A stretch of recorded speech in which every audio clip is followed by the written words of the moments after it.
আসসালামু আলাইকুম সবাইকে, আমি Umme Habiba. Welcome to my channel Bikrampur family. শুভ সকাল, সাথে সবাইকে জুম্মা মুবারক। আশা করি সকলেই ভালো আছেন। আলহামদুলিল্লাহ, আল্লাহ তাআলার রহমতে আমরাও ভালো আছি। আর নতুন দিনের নতুন আরও একটা ব্লগ নিয়ে হাজির হলাম আপনাদের মাঝে। আজকে কিন্তু সকাল থেকে কাজ স্টার্ট করে দিয়েছি, কারণ অনেক দিন পর আমি সময় পেয়েছি। কারণ আপনারা দেখতেই পারছিলেন যে আমি কতটা ব্যস্ত। তাই আমি প্রথমে টেবিলটা গুছিয়ে নিলাম, এরপর বেসিনটা আমি ক্লিন করে নিচ্ছিলাম। আর আমার হাতে একটা সিরিঞ্জ কাগজ, যেটা দিয়ে আমি বেসিনটা ক্লিন করে নিয়েছি, কারণ এতে করে বেসিনটা তাড়াতাড়ি আমার কাছে লাগে যে পরিষ্কার হয়ে যায়। কারণ অনেক সময় অনেক জিনিস রাখতে গেলে দেখা গিয়েছে ওই জায়গাটা দাগ পড়ে যায়। আর এখানে একটু ভাঙা ছিল বেসিনটা, যার কারণ এইটা যেহেতু আমি নতুন ভাড়াটিয়া না, এর আগে যারা ছিল তারা হয়তো বা বেসিনটাকে নষ্ট করে ফেলেছে। আর এইসব পড়লাম রান্নাঘরে। আর আজকে কিন্তু আমি অনেক দিন পর মূলত রান্না করব। আর গরুর গোস্ত বের করে নিয়েছিলাম। গরুর গোস্ত থেকে আমি যে কাজটা করছিলাম আর কি, 2 টুকরো একটু সরিয়ে রাখছিলাম, কারণ পরবর্তীতে অন্য কিছু নুডলস পাস্তা রান্না দেওয়া যাবে। আর ভাজিও কেটে নিয়েছি। আজকে মূলত ডাল, তারপর মাংসের তরকারি আর ভাজি হবে। আর এই তো প্রতিদিনের মতো কিন্তু আমি যে কাজটা না করলেই নয়, সেটা এই যে কাটাকুটা নিয়ে কিন্তু এখন বারান্দায় চলে যাব। মেয়ে কিন্তু এখন পর্যন্ত ঘুম থেকে ওঠেনি, কারণ ও একটু লেট করেই ঘুম থেকে ওঠে। আর যেহেতু শুক্রবারের দিন আমার সকাল থেকে একটু কাজ ছিল, তাই আর ডাকিনি, তুলে নিইনি। আর আমার যে সবজি কাটার যে ময়লাটা ছিল, সেটা কিন্তু এই যে আমি গাছের টপের মধ্যে কিন্তু সাইডে করে দিয়ে দিয়েছিলাম। পরবর্তীতে যদিও আমি এখানে কিছু সামান্য পরিমাণ মাটি দিয়ে দিব। বারান্দাতে যেহেতু এসেছি, তাই আপনাদের সাথে শেয়ার না করলেই নেই। সেটা এই তো করলা গাছটা কিন্তু এখন মোটামুটি জীবিতই আছে। কালকে তো দেখা গিয়েছিল যে সন্ধ্যার দিকে পানি না দেওয়ার ফলে একেবারেই ঢলে পড়েছিল গাছটা। আর মাশাআল্লাহ আবার কিন্তু অনেকগুলো করলা একসাথে করে ধরেছে, যদিও একসাথে করে বড় হলে আবার কিছুটা খাওয়া যাবে।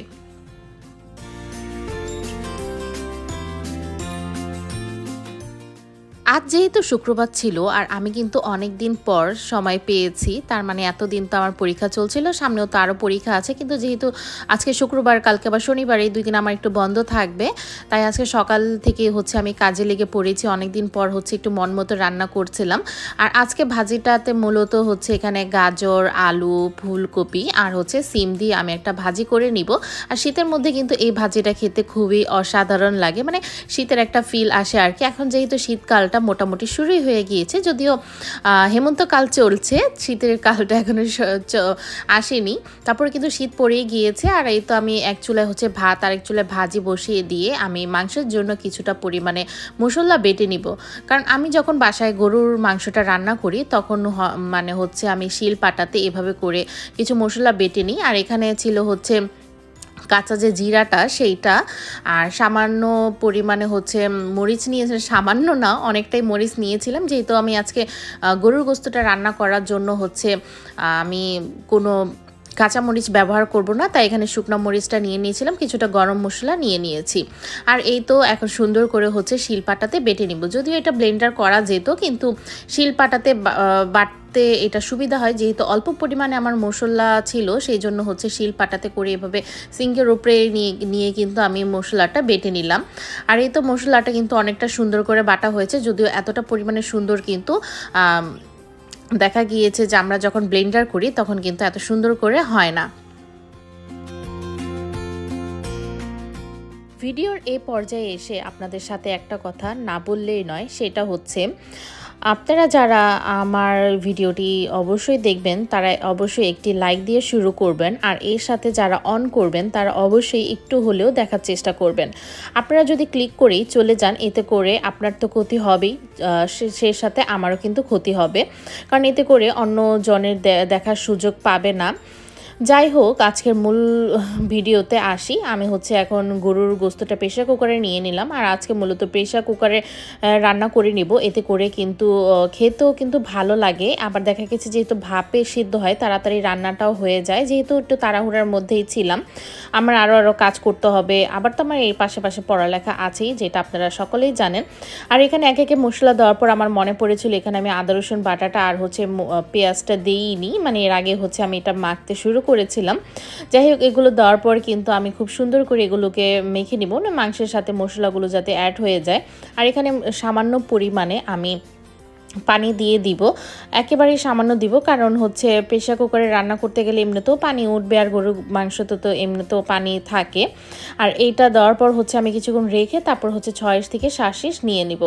আর আমি যেটা করছিলাম আর কি, একদিকে হচ্ছে রান্নায় হচ্ছে আমার চুলায় হচ্ছে রান্না ছিল, মানে রান্না করছিলাম, অন্যদিকে কিন্তু আমি অন্য কাজগুলি সেরে নিচ্ছিলাম।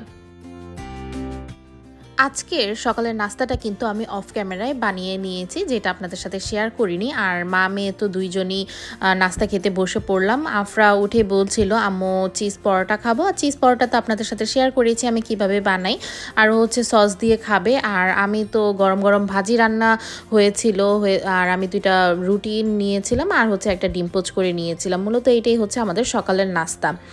আর একটু লেটই হয়ে গিয়েছিল, যেহেতু আমি অনেক দিন পর হচ্ছে আপনাদের সাথে বলেছি যে অনেক দিন পর কাজ করছিলাম, আর ঘরে অনেক কাজ জমে গিয়েছিল। আমি এখন পর্যন্ত মানে নাস্তাটা আগেই করে নিচ্ছিলাম, কারণ এখন পর্যন্ত আমি বিছানাটা ওঠেনি, কারণ আজকে হচ্ছে শুক্রবারের দিন আমার হেল্পিং হ্যান্ড মূলত আসে না, মানে বাসায় আসে না। সেই জন্য হচ্ছে আমার একাই সব কাজকর্ম, মানে তার যে কাজটা থাকে সেটাও কিন্তু আমার করে নিতে হয়।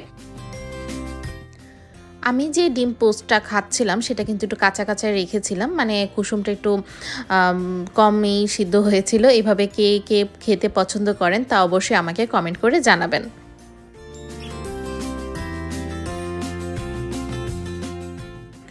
রান্নার ফাঁকে তো আমি এটা চুলায় বসিয়ে দিয়ে গেছিলাম, মানে মাংসটা বসিয়ে দিয়ে গেছিলাম। আর 6 থেকে 7 দেওয়ার পরে কিন্তু মাংসটা একেবারেই নরম হয়ে গিয়েছে। এখন জাস্ট আলুগুলো দিয়ে আমি আরও 3 দিয়ে নিব।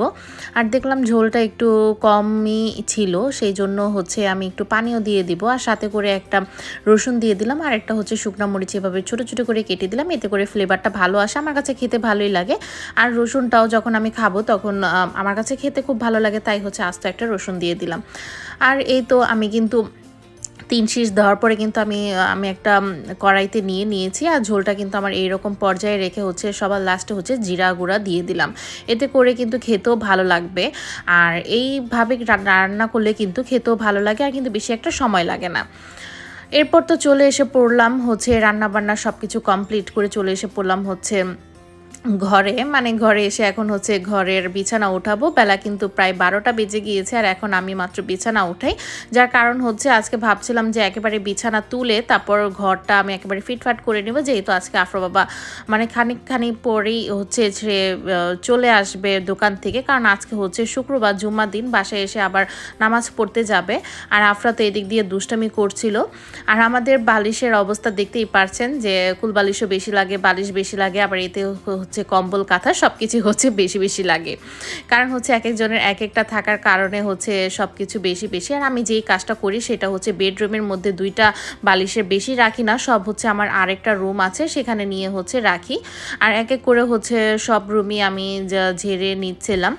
আর অনেক দিন হয় আমি হচ্ছে ফার্নিচারগুলো ঠিক মতো মুছতে পারি না, সেজন্য হচ্ছে ফার্নিচারগুলো সবগুলো মুছে নিচ্ছিলাম। এতে করে কিন্তু মানে রান্না করার পরেও কিন্তু এই কাজগুলো কিন্তু করতে অনেকটাই বেশি সময় লাগে। শুক্রবারের দিন আমি আরও একটা যেই কাজ না করলেই নয়, সেটা হচ্ছে আমি একটার আগেই হচ্ছে সব কাজ করার চেষ্টা করি, এতে করে হচ্ছে তাড়াতাড়ি করে নামাজটা পড়ে নেওয়া যায়। আর যেহেতু জুম্মার দিন বাহিরে যায়, মানে আপনাদের ভাইয়া হচ্ছে বাইরে নামাজ পড়তে যাবে, তাই আমিও তার সাথে নামাজটা পড়ার চেষ্টা করি। তা এতে করে হয় কি একসাথেই খেতে বসে পড়া যায়। আর এই তো নামাজ পড়ে কিন্তু এসেও পড়েছে। আর আসার সময় কিছু সবজি নিয়ে এসেছিল হচ্ছে লাউ, আর হচ্ছে টমেটো, আর হচ্ছে সিম, এই 3 পদের সবজি নিয়ে এসেছিল। কারণ এখন তো দেখা গিয়েছে যে শীতের সময়, আর শীতের সময় হচ্ছে টাটকা কিছু জিনিস পাওয়া যায়, হয়তোবা তার পছন্দ হয়েছে তাই নিয়ে এসেছিল।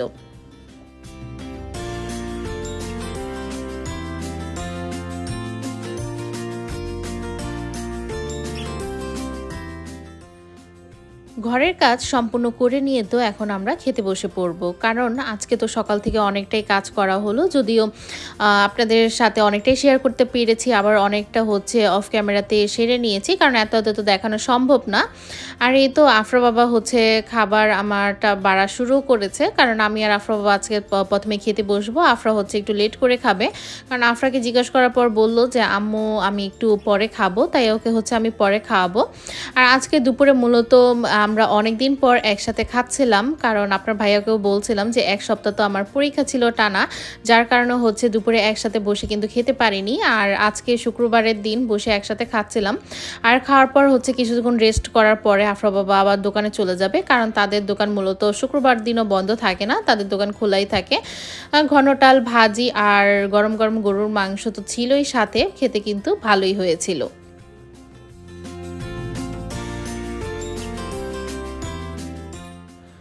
আফরা তো টিভি দেখছিল আর পুতুলটাকে নিয়ে খেলছিল, আর গোসল করিয়ে দিয়েছি, তাই চুলগুলো খোলাই ছিল। তো আজকের ভিডিওটি আপনাদের কেমন লেগে থাকলো তো অবশ্যই আমাকে কমেন্ট করে জানাতে ভুলবেন না, আর লাইক দিয়ে আপনারা ভিডিওটি দেখে নেবেন, সাবস্ক্রাইব করে পাশেই থাকবেন। আল্লাহ হাফেজ।